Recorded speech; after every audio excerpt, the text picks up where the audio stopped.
मेरी बेटी ने मुझे अपने घर पर अपने मदद के लिए बुलाया था। जैसे ही मैं उसके घर पहुंची, दामाद ने मेरी स्वागत सत्कार शुरू कर दिया। एक बार तो आधी रात को दामाद अचानक मेरे कमरे में आया। मेरे बगल में आकर उसने मेरी चादर के ऊपर से हाथ फेरते हुए कहा, सासू माँ, आपकी बेटी अब बहुत थकी हुई है, अब वह पुरानी लगने लगी है, अब आप ही मुझे खुश रख सकेंगी। दामाद ने मुझे सांस लेने का भी समय नहीं दिया। वह रात से लेकर सुबह के 3 बजे तक लगातार। नमस्ते दोस्तों, आज की इस कहानी में आपका स्वागत है। मेरा नाम राधिका है और आज मैं आपको अपना और अपनी बेटी की कहानी सुनाने जा रही हूँ, तो दिल को थाम कर सुनिएगा। मेरी बेटी को उसके ऑफिस के काम से घर के कामों के लिए समय नहीं मिल रहा था। एक दिन उसका मुझे फोन आया और उसने कहा, माँ, मुझे घर के कामों में आपकी बहुत जरूरत है, कुछ दिन मेरे पास आओगी क्या? बेटी की चिंता में मैं तुरंत उसके घर चली गई। मुझे देखते ही बेटी से ज्यादा दामाद खुश हो गए। वे मेरी इतनी सेवा सत्कार क्यों कर रहे थे, ये मुझे समझ नहीं आ रहा था। लेकिन दामाद अचानक से बदल गए थे। मुझे देखते ही मेरी बेटी ने मुझे गले लगाया। उसके पीछे दामाद ने भी मुझे गले लगाया। इससे पहले उन्होंने कभी मुझे इस तरह से गले नहीं लगाया था। अचानक उनमें इतना बदलाव कैसे आ गया, ये मेरी समझ में नहीं आया। जब दामाद ने मुझे गले लगाया तो मुझे बहुत शर्म महसूस हुई। मेरी बेटी सरिता ने अपने पति के इस व्यवहार पर ध्यान भी नहीं दिया। जैसे ही मैं बेटी के घर पहुंची, उसने मुझसे कहा कि वह मेरे हाथों से बनी उसकी पसंदीदा सब्जी खाना चाहती है। आते ही मैं फ्रेश होकर बेटी के किचन में चली गई। उस रात दामाद और बेटी दोनों बड़े चाव से खाना खा रहे थे। खाना खत्म होते ही सरिता बोली, माँ, आज आपके हाथ का खाना खाकर बहुत अच्छा लगा। उसके कहने पर दामाद ने भी हामी भरते हुए कहा, मुझे तो ऐसा लग रहा है जैसे बहुत दिनों बाद पेट भरकर खाया हो। दामाद ने मेरी तारीफ किया तो सरिता ने अपने पति को गुस्से से देखना शुरू कर दिया। वह बोली, सुमित, मेरी माँ के सामने मेरी बुराई मत करो। तुम ऐसा बोल रहे हो जैसे मैं रोज खाना बनाती ही नहीं हूँ। क्या तुम रोज बाहर मेस में खाते हो? उन दोनों के बीच तू मैं शुरू हो गई। तब मैंने दोनों को शांत करते हुए कहा, सरिता, छोटी छोटी बातों को बड़ा मत बनाओ। दामाद तो बस मजाक में तुम्हारे सामने मेरी तारीफ कर रहे होंगे। वैसे भी रोज तो मैं यहाँ नहीं रहती, तुम ही अपने पति का ख्याल रखती हो। शायद वे सिर्फ हंसी मजाक कर रहे हों। मैंने अपनी बेटी से यह कहा क्योंकि मैं दामाद को कुछ कह नहीं सकती थी। खाना खत्म होते ही सरिता हाथ धोकर अपने कमरे में चली गई। मैं डाइनिंग हॉल साफ करने लगी। मेरी मदद के लिए दामाद थे। वे बोले, सरिता को तो कोई परवाह ही नहीं है। माँ, इतने दिनों बाद आप घर आईं, फिर भी वह पहले ही दिन से आपके ऊपर सारा काम छोड़कर मोबाइल लेकर कमरे में चली गई। यही तो रोज का हाल है। दामाद की बात से सहमत होकर मैंने डाइनिंग टेबल से बर्तन उठाए। तभी दामाद भी मेरी मदद के लिए किचन में आ गए। किचन से जाते वक्त दामाद ने अचानक मेरे हाथ पकड़ लिए।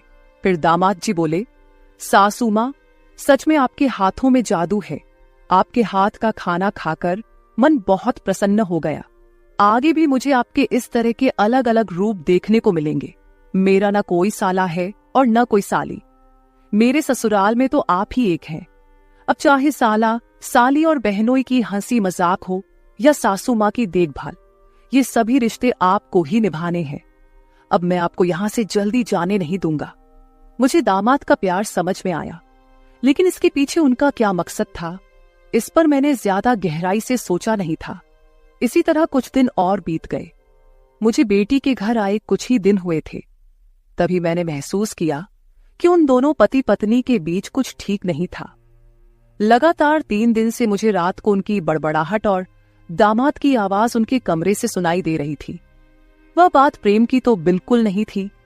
उन दोनों के बीच कुछ गड़बड़ थी, ये मुझे साफ महसूस हो रहा था, क्योंकि जब से मैं वहां आई थी मैंने उन्हें कभी साथ में हंसते खेलते नहीं देखा था। एक दिन शाम को सरिता ऑफिस से जल्दी घर आ गई। उसे घर पर देख मैं 2 कप कॉफी लेकर उसके कमरे में चली गई। मुझे उससे थोड़ी बात करनी थी। कॉफी का बहाना लेकर मैं उसके कमरे में गई। मैंने उसके हाथ में कॉफी का कप दिया, लेकिन वह मुझसे बात करने के बजाय मोबाइल में व्यस्त थी। तब मैंने उसका मोबाइल खींचते हुए बोली, सरिता, क्या मुझे यहाँ बुलाने का मकसद यही है कि मैं तुझे मोबाइल खेलते हुए देखूं? मैं आई हूं और तू मुझसे 2 मिनट भी बैठकर बात नहीं कर रही। अरे 2 शब्द मां से तो बोल, और अगर तुझे बात नहीं करनी तो मुझे तुझसे बात करनी है। जैसे ही मैंने उसका मोबाइल छीन लिया, उसका ध्यान मेरी ओर हो गया।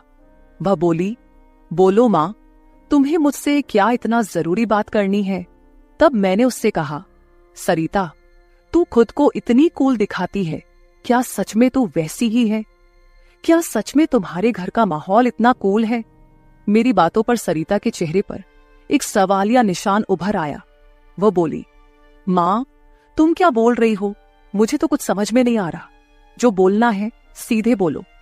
अब तुम टीचर नहीं हो और ना मैं तुम्हारी स्टूडेंट, जो तुम मुझसे इतने सख्ती से बात कर रही हो। सरिता के कंधे पर हाथ रखकर मैंने उससे कहा, अरे पिछले 3 दिनों से रात को मुझे तुम्हारे कमरे से तुम दोनों की बड़बड़ाहट सुनाई दे रही है। क्या तुम दोनों के बीच सब कुछ ठीक है? अभी तुम्हें बच्चा भी होना है। अभी से ही तुम्हारे बीच अनबन शुरू हो गई है। अभी तो तुम्हें साथ में पूरा जीवन बिताना है। ये सही तरीका नहीं है। मेरी बातों का जवाब देते हुए सरिता बोली, मां, मुझसे कहने के बजाय समीर से कहो, क्योंकि हमेशा वही झगड़ा शुरू करता है। उस दिन भी देखा ना, कैसे वह खाने की टेबल पर मुझे कुछ भी बोल रहा था। फिर वह बोली, मां, अब तुम ही बताओ, मैं ऑफिस में भी थक जाती हूं। ऊपर से घंटों ट्रैफिक में फंसकर घर आना पड़ता है। अब 3 दिन से तुम घर आई हो तो मुझे थोड़ी राहत मिली है, नहीं तो रोटियां बेलते वक्त भी मेरी आंख लग जाती थी। अब इतनी थकान के बाद भी मैं समीर को कैसे समय दूं? समीर तो कुछ समझने को तैयार ही नहीं है। और वैसे भी तुम्हें यहां बुलाने का आइडिया उसी का था। वह कह रहा था कि सासू मां के आने से तुम्हें भी थोड़ा आराम मिलेगा। तुम यहां आई हो तो उसकी खाने की शिकायतें भी थोड़ी कम हो गई हैं। नहीं तो हर बात में ये ऐसा और वो वैसा ही चलता रहता था। तुम्हें बुलाने से पहले वह कह रहा था कि जब मेरी सासू मां आएंगी तो मैं उनसे सारी ख्वाहिशें पूरी करवाऊंगा। अब तुम्हारे दामाद को तुमसे क्या ख्वाहिशें पूरी करवानी है, ये तुम ही देख लो। उसकी शिकायतों से तो मुझे थोड़ी राहत मिल गई है। सरिता की बातें सुनकर मुझे लगा कि सच में उसे काम से समय नहीं मिल पाता होगा, इसलिए समीर को खाने पीने की परेशानी हो रही होगी, और शायद इसलिए उन्होंने मुझे कुछ दिनों के लिए बुला लिया होगा। लेकिन दामाद को मुझसे और भी ख्वाहिशें पूरी करवानी थीं, इसका मुझे कोई अंदाजा नहीं था। सरिता की बातें सुनकर मुझे लगा कि उनके बीच सामान्य झगड़े हैं जो वे खुद सुलझा लेंगे। इसीलिए आगे मैंने सरिता को और नहीं समझाया। जैसे ही मैं उसके कमरे से बाहर निकली, मुझे दामाद की गाड़ी का आवाज सुनाई दिया। उस दिन समीर भी जल्दी घर आ गए थे। उन्हें घर में देखकर मैंने कहा, आज आप जल्दी आ गए, चलो अच्छा हुआ। आज तुम दोनों बाहर जाकर डिनर कर लो, घर में संभाल लूंगी। उन्हें थोड़ा बाहर घूमने फिरने का मौका मिलेगा, इसलिए मैंने उन्हें डिनर के लिए बाहर जाने को कहा। लेकिन दामाद ने कहा, सासू मां, होटल जाने की जरूरत नहीं है। आज मेरे बॉस का 50वां जन्मदिन है। बॉस ने जन्मदिन के मौके पर एक 5 स्टार होटल में पार्टी रखी है और हमें खास तौर पर उस पार्टी में बुलाया गया है। समीर की बात सुनकर मैंने कहा, अरे वाह, तो फिर तुम दोनों जल्दी से अच्छे से तैयार हो जाओ और साथ में पार्टी में जाओ। तब दामाद जी बोले, सासू मां, हम दोनों अकेले नहीं जाएंगे। बॉस ने पूरे परिवार को बुलाया है और आप भी हमारे परिवार हैं, इसलिए आप भी हमारे साथ चलो। तब सरिता भी मुझसे जिद करने लगी। उसने कहा, मां, घर पर तुम अकेले बैठी क्या करोगी? तुम भी हमारे साथ चलो, तुम्हें भी अच्छा लगेगा। एक तो जब से तुम यहाँ आई हो, मैं तुम्हें कहीं बाहर घुमाने भी नहीं ले जा पाई। मैं छुट्टी लूंगी तो लूंगी, पर अभी तो तुम हमारे साथ बाहर चलो, कम से कम तुम्हारा भी मन थोड़ा हल्का हो जाएगा। उन दोनों का इतना जोर बढ़ गया कि मुझे भी उनके साथ जाने के लिए तैयार होना पड़ा। मैं हमेशा कहीं भी जाती थी तो अपने साथ 1-2 पार्टी वियर कपड़े रखती थी। इस बार भी मैंने पिंक रंग की नेट वाली साड़ी साथ रखी थी। मैंने वही साड़ी पहनकर अच्छे से तैयार होकर कमरे से बाहर आई। जैसे ही मैं बाहर आई, दामाद मुझे लगातार देखने लगे। वो मुझे ऊपर से नीचे तक नजर फेरने लगे। उन्होंने कहा, आज आपको सासू माँ कहने में मुझे शर्म आ रही है, क्योंकि आप किसी भी तरह से उम्रदराज नहीं लग रही हैं। आज तो आप किसी हीरोइन से कम नहीं लग रही हैं। दामाद की बातों पर मुस्कुराते हुए मैं बाहर गाड़ी के पास चली गई। कुछ देर बाद घर को लॉक करके बेटी और दामाद भी बाहर आ गए। दामाद मेरी तारीफ कर रहे थे, लेकिन सरिता का ध्यान उस पर नहीं था। लेकिन जैसे ही पार्टी में गए और दामाद के बॉस हमारे पास आए, उन्होंने मुझे देखकर समीर से कहा, समीर, तुम्हारी साली तो बहुत ही सुंदर है। इस पर समीर कुछ बोलते उससे पहले ही सरिता बोली, बॉस, ये समीर की साली नहीं है, ये तो माँ है, ये समीर की सास है। हमारे रिश्ते को सुनकर बॉस चौंक गए। उन्होंने कहा, आपकी खूबसूरती और जवानी को देखकर ऐसा बिल्कुल नहीं लगा कि आप सासू माँ हो सकती हैं। बॉस ने अपनी गलती स्वीकारते हुए मुझसे माफी मांगी और वहां से चले गए। बॉस के जाते ही दामाद मेरी तारीफ करने लगे। उन्होंने कहा, सच में सासू माँ, आज तो आप सरिता से भी ज्यादा खूबसूरत लग रही हैं। सच में पत्नी तो ऐसी होनी चाहिए। ऐसा कहकर दामाद ने मेरे हाथ पर ताली मारी और हंसने लगे। लेकिन उनकी इस मजाक पर सरिता गुस्से से मेरी ओर देखने लगी। अब मुझे धीरे धीरे दामाद की नजरों का एहसास होने लगा था। कुछ देर बाद हम घर जाने के लिए निकल पड़े।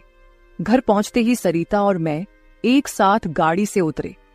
गाड़ी से उतरते ही सरिता ने मुझसे कहा, माँ, आज के बाद तुम्हें इतना सजने संवरने की कोई जरूरत नहीं है। थोड़ा अपनी उम्र के हिसाब से रहना सीखो। गुस्से में तीखे शब्द बोलते हुए सरिता पैर पटकती हुई घर के अंदर चली गई। मुझे उसका गुस्सा कुछ समझ नहीं आया। असल में मुझे तो किसी भी बात पर गुस्सा आने का सवाल ही नहीं था। फिर भी सरिता मुझसे नाराज होकर पैर पटकते हुए घर के अंदर चली गई थी। नादान लड़की सोचकर मैंने उसकी बातों को नजरअंदाज किया और घर में जाकर अपने कमरे में चली गई। कुछ देर बाद फ्रेश होकर मैंने रात में सोने के लिए नाइट गाउन पहन लिया।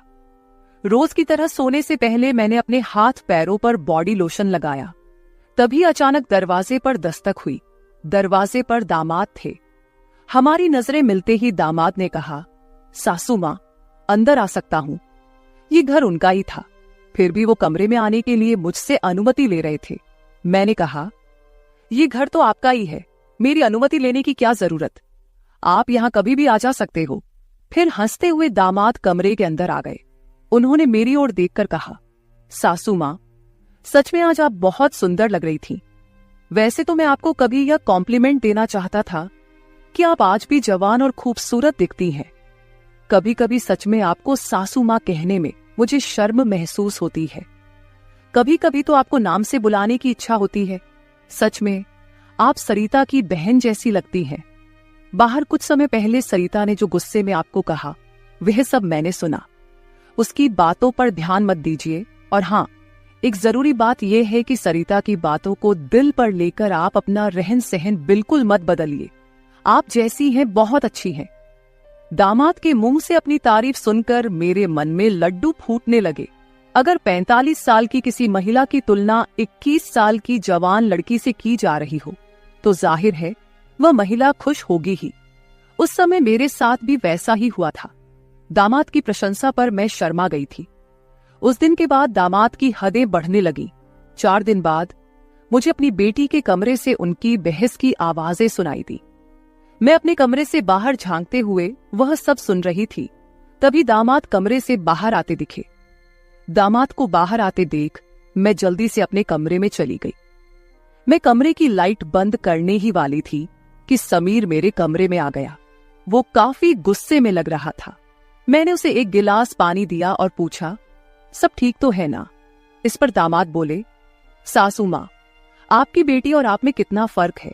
शादी के बाद पति से कैसा व्यवहार करना चाहिए, उसे कैसे खुश रखना चाहिए, आपने सरिता को कुछ भी नहीं सिखाया।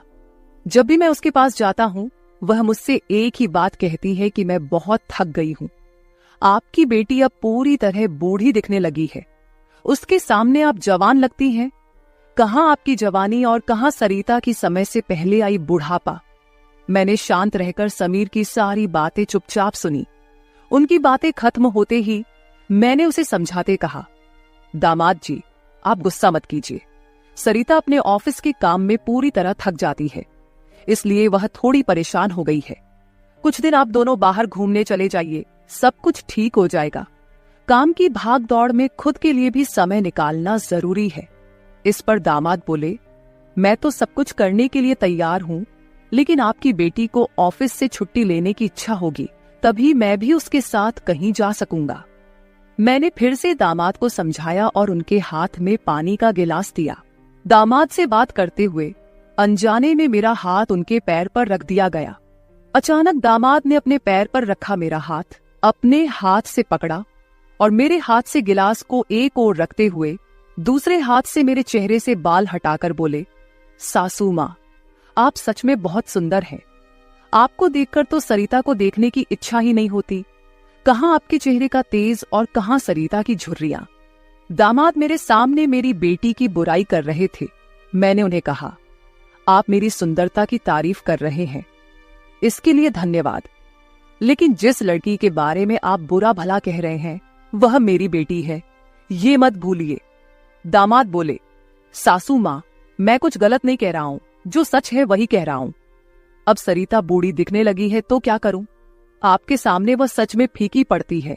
आपकी सुंदरता बेहद मनमोहक है। बोलते बोलते दामाद की नजर मुझ पर टिकने लगी थी।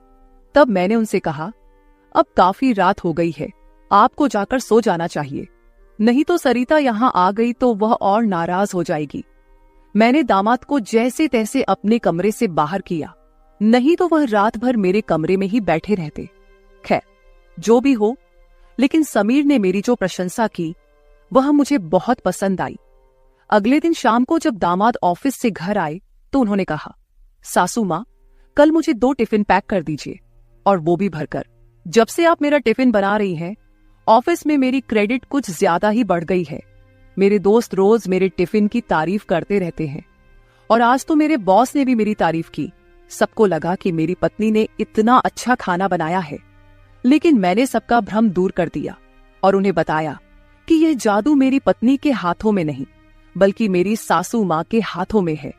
कल मेरे बॉस ने आपसे टिफिन मांगा है, और हाँ, टिफिन के साथ आप भी अच्छे से तैयार रहिएगा, क्योंकि बॉस ने आपको भी मिलने के लिए बुलाया है। मेरे दोस्तों को भी आपसे मिलने की इच्छा है। दामाद मेरी तारीफों के पुल बांध रहे थे, तभी सरिता वहीं बैठी थी। बातें करके समीर डाइनिंग हॉल से बाहर चले गए। मैं भी किचन में रात का खाना बनाने जाने लगी। तभी सरिता ने कहा, माँ, तुम्हें अपने दामाद के सामने ज्यादा कूल बनने की कोशिश नहीं करनी चाहिए। मैंने तुम्हें उसी दिन समझाया था कि तुम्हें अपनी उम्र के हिसाब से रहना चाहिए। अब ना तुम नौकरी करती हो, ना पापा है, तो तुम्हें इन सब नखरों की क्या जरूरत है? कल तुम समीर के ऑफिस जा ही रही हो, तो एकदम साधारण और सादगी से जाओ। मुझे तुम्हारा यह टाप टिप रहना बिल्कुल अच्छा नहीं लगता। मेरी अपनी बेटी मुझ पर हुक्म चलाने लगी थी। उस समय मुझे सरिता की बातों पर बहुत गुस्सा आया। मैंने उससे कहा, सरिता, उस दिन मैंने तुम्हें बच्चा समझकर कोई जवाब नहीं दिया, लेकिन अब तुम्हारी हिम्मत बढ़ती जा रही है। याद रखना, मैं तुम्हारी माँ हूं, ये मत भूलना। मुझसे बात करते समय अपनी जुबान का ख्याल रखो। एक बात तो तुम्हें भी अच्छे से पता है कि मुझे हमेशा से टापटिप रहने की आदत है। मैं अपनी आदत किसी के कहने से नहीं बदलूंगी। इंसान जितना अच्छा रहता है उतना ही फ्रेश दिखता है, यही मेरा मानना है। तुम चाहे कुछ भी कहो, मैं अपनी रहन सहन नहीं बदलने वाली। अगर किसी को बदलना है तो तुम खुद को बदलो, अपना चिड़चिड़ा स्वभाव बदलो। कभी कभी तो मुझे लगता है कि तुम मेरी ही बेटी हो या नहीं। उस दिन पहली बार मैं अपनी बेटी से इतने गुस्से में बात कर रही थी। इससे पहले सरिता ने भी कभी मुझसे इतने कटु शब्दों में बात नहीं की थी, इसलिए उससे गुस्सा होकर मैं किचन में चली गई। उस रात खाना खाते समय भी मैंने किसी से बात नहीं की। अगले दिन दोपहर के 1 बजे के बाद मुझे मेरे दामाद का फोन आया, तो मैं तैयार होकर उनके ऑफिस जाने के लिए निकली। शाम को मैं और समीर साथ ही घर लौटे। मुझे और समीर को साथ देखकर सरिता और भी ज्यादा नाराज हो रही थी। अब मुझे उसकी नाराजगी से कोई फर्क नहीं पड़ता था। वो तो अपने पति को भी खुश नहीं रख पाई थी। मैंने भी अब उससे किसी तरह की कोई उम्मीद नहीं रखी थी। लेकिन इधर मेरे दामाद अब मुझसे बहुत अच्छे से पेश आने लगे थे। हर 2-3 दिन में वो मुझसे कहते कि उनके ऑफिस में उनके दोस्तों ने या कभी उनके बॉस ने मुझसे मिलने के लिए बुलाया है। उस दिन भी सुबह नाश्ता करते समय दामाद ने मुझसे कहा, सासू माँ, घर के सारे काम जल्दी निपटा लीजिए क्योंकि आज भी आपको ऑफिस जाना है। मैंने उनकी बात पर सहमति जताई। जैसे ही समीर ऑफिस के लिए निकले, सरिता ने मुझे घेर लिया। उसने कहा, माँ, मैं कुछ दिनों से देख रही हूँ रोज तुम अपने दामाद के ऑफिस जा रही हो, शाम को उनके साथ हंसती खेलती घर लौटती हो। अब भी तुम दोनों में सास दामाद का रिश्ता बरकरार है या फिर सीमाएं पार हो गई हैं? उस समय सरिता कुछ ज्यादा ही बोल गई थी। मैंने उस पर जोर से चिल्लाई, फिर भी उसे कोई फर्क नहीं पड़ा। उसने कहा, मुझ पर चिल्लाने की बजाय एक बार यह सोचो कि तुम्हारा और तुम्हारे दामाद का रिश्ता किस मोड़ पर जा रहा है। अगर मेरी बात समझ में नहीं आई तो तुम यहां से जा सकती हो। उसकी बातें सुनकर मेरी आंखों से आंसू बहने लगे। मेरे आंसुओं की परवाह किए बिना सरिता ऑफिस चली गई। उसके बाद 5 घंटे बीत गए, लेकिन मैं अपने कमरे में बैठी आंसू बहाती रही। समीर के लगातार फोन आ रहे थे, लेकिन मैंने फोन उठाने से इनकार कर दिया। 5 घंटे बाद मैंने खुद को संभाला और अपना बैग पैक करने लगी। जैसे ही मैं सरिता के घर से निकलने लगी, दरवाजा खोलते ही मैंने देखा कि बाहर मेरा दामाद गाड़ी पार्क कर रहा था। मुझे अचानक जाता देख उन्होंने मेरा हाथ पकड़ा और सीधे घर के अंदर ले आए। कमरे में पहुंचते ही समीर ने मेरा बैग खाली कर दिया। वह बोले, सासू मां, ये क्या हो रहा है? आप बिना कुछ कहे यहां से क्यों जा रही हैं? मैंने उन्हें सरिता की बात कुछ नहीं बताई। मैंने कहा, मेरे कारण शायद आपके रिश्ते में दूरियां आ रही हैं। अब मुझे भी यहां आए काफी दिन हो गए हैं। मैं अपनी बेटी का घर नहीं तोड़ना चाहती। आप अपने जीवन में खुश रहिए, अब मुझे यहां से जाना चाहिए। मैं फिर से अपना बैग पैक करने लगी। तभी दामाद ने मुझे अपनी ओर घुमाए। फिर मेरे कंधे पर हाथ रखकर उन्होंने कहा, सासू मां, जरूर सरिता ने आपको कुछ बुरा भला कहा होगा। मैंने आपको पहले ही समझाया था कि उसकी बातों पर ध्यान न दे। वह मूर्ख है, उसे खुद को संभालना नहीं आता। मुझे तो लगता कि आपकी बेटी आपसे जलने लगी है। जो लोग जलते हैं वे दुआ नहीं देते, इसलिए आपको भी बेफिक्र होकर ठाठ से रहना चाहिए। समीर मुझे हंसाने की कोशिश करने लगे। मेरी आंखों में आंसू देखकर उन्होंने मेरे आंसू पोंछे और कहा, किसी की बातों से इतना हताश मत होइए, मैं आपके साथ हूं। उनके बोलने में एक अलग ही प्यार था। उस दिन के बाद से रोज रात को जब सरिता सो जाती, समीर मेरे कमरे में आने लगे। अब उनका मेरे कमरे में आना मुझे खटकता भी नहीं था, क्योंकि हमारा रिश्ता एक अलग ही मोड़ पर जाने लगा था। अब समीर मेरे सिर्फ दामाद नहीं रहे। 4-5 दिन से समीर मेरे कमरे में आ रहे थे। कुछ दिन बाद अचानक मेरे मन में ख्याल आया कि अगर सरिता को यह सब पता चल गया तो, इसलिए मैं समीर के सामने यह सवाल रखी। मैंने कहा, समीर, तुम रोज रात को सरिता की नजरों से छुपकर मेरे कमरे में आते हो, लेकिन क्या तुम पक्का करते हो कि वह गहरी नींद में होती है? अगर तुम्हारी लापरवाही के कारण सरिता अचानक मेरे कमरे में आ गई और उसने यह सब देख लिया तो क्या होगा? इस पर समीर ने कहा, सासू मां, कभी न कभी हमें इस स्थिति का सामना करना ही होगा।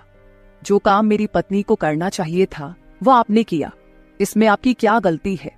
उसे वक्त रहते सब कुछ समझना चाहिए था। अब वक्त उसके हाथ से निकल गया है।